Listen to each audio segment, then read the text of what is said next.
అసలు అక్షయ తృతీయ రోజునే స్వామివారి సింహాచలంలో చందనోత్సవం. అంటే స్వామి రూపం సింహాచలంలో వరాహముఖం, నరుని శరీరం, తెల్లని జూలు, భుజంపై తోక, రెండు చేతులు భూమిలో దాగిన ఉన్న పాతాలు. ఈ నిజ రూపం స్వామివారి దర్శనం అక్షయ తృతీయ రోజున మాత్రమే, కొన్ని గంటల సేపు మాత్రమే ఉంటుందండి.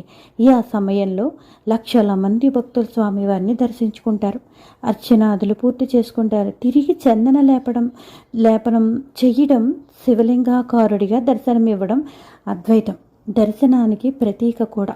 అక్షయ తృతీయ రోజున పాటు జ్యేష్ఠ పౌర్ణమి, ఆషాఢ పౌర్ణమి రోజున తిథుల్లో 3 విడతలుగా స్వామివారికి 12 మణుగుల పరిమాణంలో చందనాన్ని సమర్పిస్తారు. స్వామివారు శాంతమూర్తిగా ఉంటేనే అంతా చల్లగా ఉంటుంది అని భక్తుల విశ్వాసం. అందుకే సింహాచలంలో చందనోత్సవం అక్షయ తృతీయ రోజున చేస్తారు.